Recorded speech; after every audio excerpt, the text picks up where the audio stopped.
Persidu. Saudara Bareskrim Polri menghentikan penyelidikan laporan dugaan ijazah palsu Jokowi yang dilayangkan tim pembela ulama dan aktivis karena tak menemukan tindak pidana, sekaligus memastikan bahwa ijazah S1 milik Jokowi asli dan sah setelah dilakukan pemeriksaan dokumen dan saksi-saksi terkait. Kita akan bahas bersama pakar hukum Jamin Ginting yang sudah bergabung bersama kami di Kompas Malam.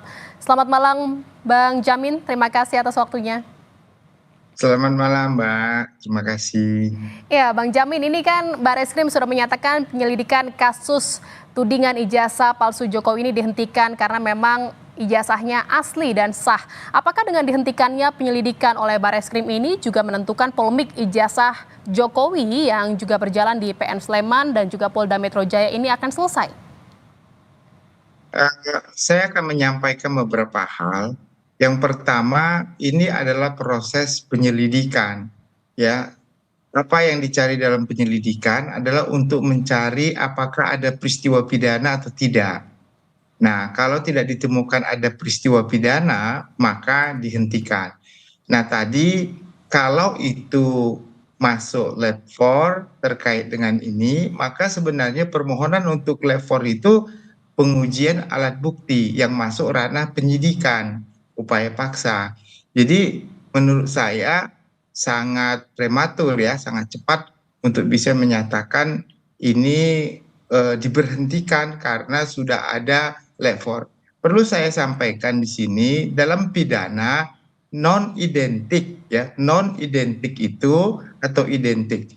Kalau non identik berarti kan tidak sama. Belum tentu non identik itu asli atau yang identik itu sama. Jadi dalam pidana itu lab 4 itu kalau dibilang ijazahnya asli, belum tentu itu benar-benar asli karena identik begitu Nah, atau non ini sama identik. pernyataan yang disampaikan oleh Roy Suryo tadi kita dengar bersama bahwa identik belum tentu otentik. Ini sebenarnya apa lagi yang harus dikejar untuk bisa memastikan bahwa ijazah Jokowi ini asli?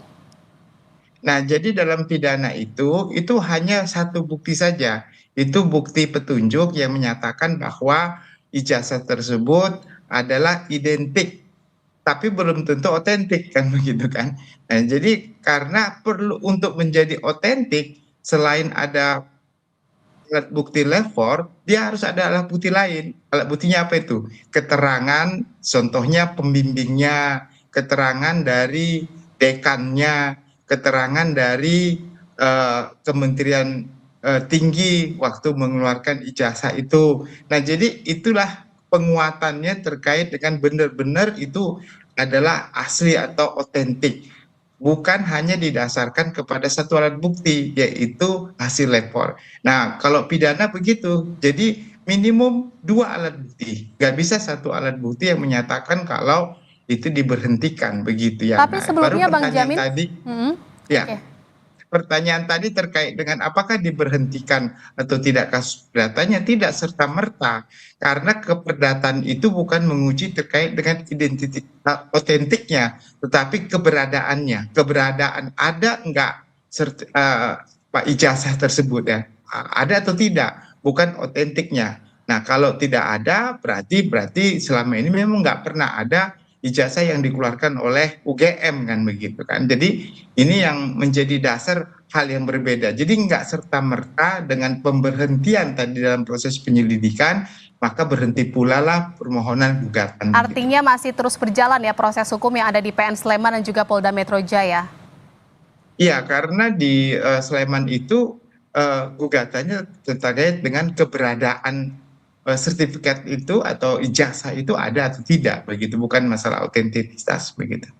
Bang Jamin, ini kan Roy Suryo juga mengatakan bahwa hasil dari uji laboratorium Bareskrim ini kan bukan akhir pembuktian dan harus ditentukan di persidangan. Apakah memang harus sampai ke persidangan atau ke pengadilan untuk bisa membuktikan bahwa ini memang asli ijazah Jokowi? Kalau dalam proses pidana, acaranya itu adalah Kalau nanti ada unsur pidananya, ada peristiwa pidana ya berdasarkan suatu bukti yang mula-mula tadi ya, maka ditingkatkan menjadi penyidikan. Dalam proses penyidikan itulah maka saya katakan tadi ada upaya hukum lain, yaitu terkait dengan apa? Adanya lab 4, adanya keterangan ahli, adanya saksi-saksi. Nah, dari keterangan saksi, ahli, dan juga bukti lab 4 tadi, ternyata tidak cukup bukti untuk bisa menyatakan ini sebagai suatu perbuatan pidana yang bisa dituntut di pengadilan. Sehingga bisa dikeluarkan surat perintah pemberhentian penyidikan. Yang ada saat ini dalam konteks itu adalah pemberhentian penyidikan. Kenapa? Karena alat buktinya tidak cukup. Tapi kalau di penyelidikan itu sebenarnya bukan didasarkan lapor, karena lapor itu bukan menjadi dasar menyatakan peristiwa pidananya tidak ada. Apalagi kalau lapor itu seharusnya dilakukan pada saat proses penyidikan, bukan penyelidikan. Nah, jadi menurut saya harusnya ya Bareskrim itu boleh saja nggak apa-apa memberhentikan dalam proses penyidikan, tetapi sudah komprehensif kan, semuanya sudah diperiksa, bukan hanya cuma dasarnya ada lapor saja untuk menyatakan ini tidak ada peristiwa pidana. Saya kira masyarakat jadi tendensius nanti menilai ini karena bekas masih ada hubungan dengan yang lainnya. Jadi tendensius. Menurut saya terlalu cepat juga ya. Harusnya di proses penyidikan kalau memang tidak ada bukti dari SP3 itu lebih bijak ya dibandingkan dengan sebelumnya begitu. Tapi kan Bareskrim mengatakan bahwa memang sudah memeriksa saksi juga, ada 39 saksi yang diperiksa sejauh ini. Artinya itu belum cukup dan masih dikatakan bisa jadi ini adalah masih terlalu prematur. Kalau di penyelidikan itu nggak ada upaya paksa. Ya, kita coba dengar kemarin, apakah benar ada penyitaan terhadap bukti itu ya, kait dengan surat aslinya begitu. Apakah surat asli itu sudah pernah ditunjukkan kepada saksi-saksi yang dipanggil, dan saksi-saksi itu siapa saja ya? Apakah saksi dari pelapor, apa dari saksi yang terlapor? Nah, itu kan sangat komprehensif ya. Jadi itu harusnya dilakukan dalam proses penyidikan. Saya tidak tahu persis kenapa sampai laporan ini tidak dinaikkan ke penyidikan. Nggak perlu penyidikan itu, ada suatu peristiwa pidana, ada, ya nggak apa-apa. Tapi nggak cukup menyatakan ini sebagai perbuatan yang dapat dituntut di depan pengadilan. Bisa seperti itu. Tapi sudah komprehensif ya, sudah komprehensif semua perbuatan itu. Jadi kalau seperti ini seakan-akan ya masyarakat menilai ini terlalu prematur untuk menyatakan Tapi dengan bahwa kondisi ini, suatu ini. Bang Jamin, singkat saja, ini apakah ada kewajiban dari Jokowi untuk bisa menunjukkan ijazahnya ke publik? Karena memang ini udah bergulir terlalu liar.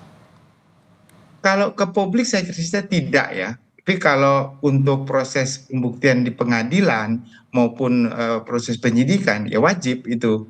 Itu harus kan kalau sesuai dengan perintah undang-undang begitu, Mbak. Baik, terima kasih atas pembahasannya, pakar hukum Jamin Ginting. Terima Terima kasih, kasih. Bang Jamin. Selamat malam. Malam.